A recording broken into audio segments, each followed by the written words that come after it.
Welcome to episode 2 of the Barbacoa Taco series. Now, I shot this on location while camping with some friends and family a few weeks ago. It was a nice change of pace to cook outside, so I hope you enjoyed the change of scenery. Okay, in episode 1, you learned how to make some fresh corn tortillas. Today, I'm going to show you how to make a roasted salsa verde. Since I'm camping, I needed something portable, so I'm using an Uni 3 pizza oven. But you can get the same results from a preheated broiler or grill. The first step is to peel the skin off your tomatillos. Now, I'm using about 5 medium-sized ones for this recipe. You're also going to grab 3 garlic cloves and peel the skins off of those as well.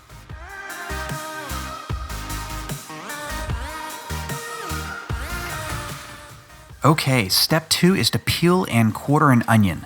As a heads up, I only used half of the onion for this recipe.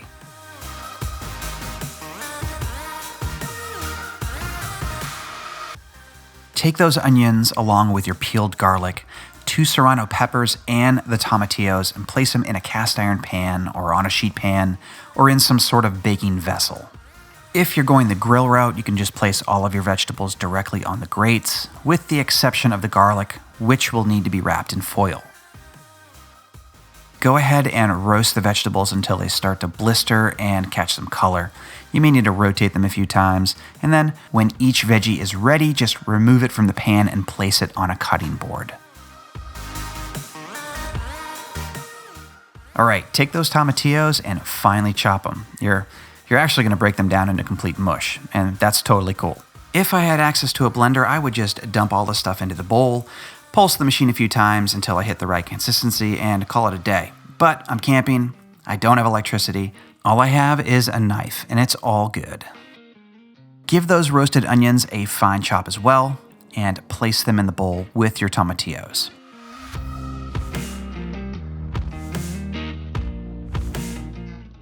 Once you're done with the onions, let's move on to finely chopping the roasted serrano peppers. Now, you can control the spiciness of this salsa by omitting one, or you can remove the piths from each pepper pre-roast. The seeds just aren't that spicy, so there's really no need to remove them. You can if you want to, but I don't.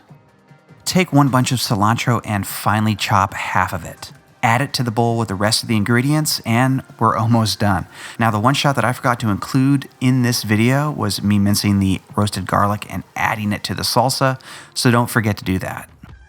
Finally, season the salsa with some kosher salt to taste and finish it off with 1 tablespoon of agave syrup.